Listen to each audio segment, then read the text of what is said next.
आज फिर कुसुम को सुबह उठते उठते 9:30 बज गए। वो आज फिर बड़बड़ाने लगी। जब से ये लॉकडाउन हुआ है मेरा तो सारा रूटीन ही अस्त व्यस्त हो गया है। कब मैं साफ सफाई करूंगी, कब नाश्ता बनाऊंगी, कब नहा धोकर माता की पूजा करूंगी। वो बिस्तर में बैठे बैठे ही खुद से ही बोले जा रही थी, सब घर पर हैं, अभी सब की मांगे शुरू हो जाएंगी। पीहू कुछ कहेगी तो अंशु कुछ, और रही सही कसर मेरे पति देव ही पूरा कर देंगे। यही सब सोचते सोचते कुसुम का सिर दर्द करने लगा। आज फिर उसने पट्टी उठाई और सिर पर बांध ली। आज तीसरा दिन था, कुसुम के सिर की पट्टी हट ही नहीं रही थी। ऐसा नहीं था कि घर के अन्य सदस्य कुसुम की कोई भी मदद नहीं कर रहे थे।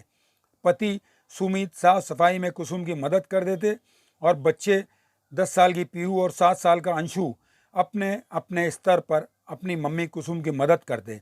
लेकिन देर से उठने के कारण घड़ी देखते ही कुसुम का मूड खराब हो जाता। हालांकि वो किसी को कुछ नहीं कहती, परंतु सुबह उठते ही खुद से ही शिकायतें करना शुरू कर देती, जिससे तनाव में आकर उसका सिर दर्द करने लगता। खैर वो जैसे तैसे सिर पर पट्टी बांधकर उठी। अपने नित्य कर्म से फ्री होकर सुमित की मदद से साफ सफाई कर नहाने गई। नहाकर आई, आकर मोबाइल उठाया। उसमें नीचे के फ्लोर पर रहने वाली सीमा की मिस कॉल थी। कुसुम और सीमा की आपस में बहुत अच्छी बनती है। कुसुम ने तुरंत ही सीमा को कॉल बैक किया। उधर से सीमा की आवाज़ आई, भाभी आपसे एक मदद चाहिए। कुसुम बोली, हाँ हाँ बताओ। सीमा बोली, भाभी आपको तो पता ही है मैं सफ्दरगंज हॉस्पिटल में नर्स का काम करती हूँ। आज मुझे पूरे 5 दिन हो गए हॉस्पिटल में ड्यूटी करते करते, मुझे कल का ऑफ मिला है। आज मैं घर वापस आऊँगी, परंतु मैं नहीं चाहती मेरी बेटी नव्या मेरे संपर्क में आए। दरअसल कोरोना के चलते पूरे हॉस्पिटल स्टाफ को घर वापस जाकर भी घर के अन्य सदस्यों से अलग थलग रहने के निर्देश दिए गए हैं। वैसे मैं खुद भी किसी भी प्रकार का खतरा मोल लेना नहीं चाहती, इसलिए क्या आप नव्या को कुछ दिनों के लिए अपने पास रख लेंगे? आपकी पीहू और मेरी नव्या दोनों हम उम्र हैं, दोनों का आपस में मन भी लगा रहेगा। सुनकर एक बार को कुसुम को लगा, मेरा खुद का काम इतना बड़ा हुआ है, ऊपर से एक और बच्चे की जिम्मेदारी। परंतु उसने मन महसूस कर सीमा को हाँक कर दी। सीमा की खुशी का ठिकाना ना रहा। वो बोली, नव्या के पापा को बोल देती हूँ, वो नव्या का पूरा सामान पैक कर देंगे और मेरे आने से पहले पहले आपके पास नव्या को छोड़ देंगे। थैंक यू भाभी, मुझे समझ नहीं आ रहा है मैं आपको कैसे शुक्रिया अदा करूं। अरे नहीं सीमा, ऐसी मुश्किल घड़ी में हम एक दूसरे की मदद नहीं करेंगे तो कौन करेगा? कुसुम थोड़ा मन महसूस कर बोली। बात खत्म कर कुसुम ने सबसे पहले माता की पूजा की, फिर जल्दी जल्दी नाश्ता बनाया। इतने में नव्या आ गई।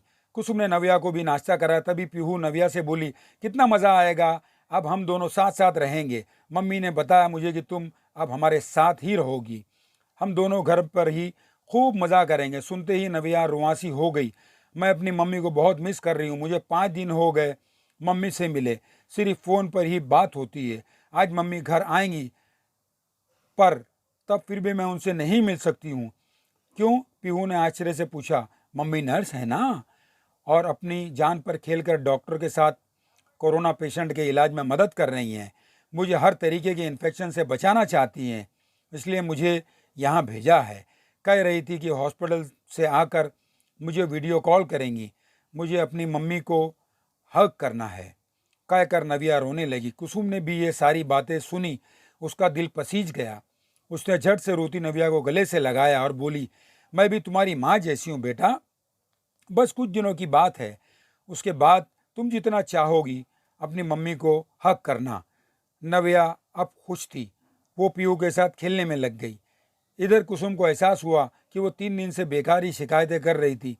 वो तो कितनी खुशनसीब है कि इस मुश्किल की घड़ी में उसके पति और बच्चे 24 घंटे साथ हैं।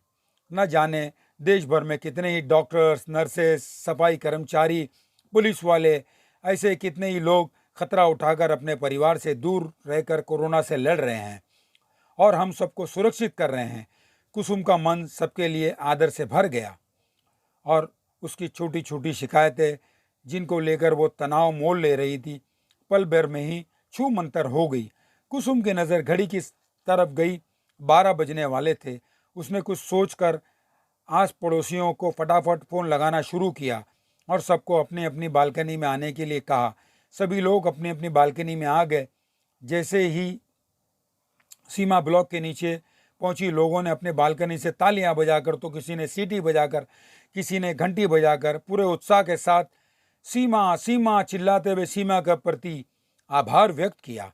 सीमा की भी आंखें खुशी से नम हो गई। सीमा ने भी हाथ हिलाकर सबको धन्यवाद दिया और ऊपर से मम्मा मम्मा चिल्लाकर नव्या की तरफ अपने दोनों हाथ फैला दिए। उधर से नव्या ने भी अपने दोनों बाहें फैलाई। इसी तरह दोनों ने एक दूसरे को गले लगाया और फ्लाइंग किस दी।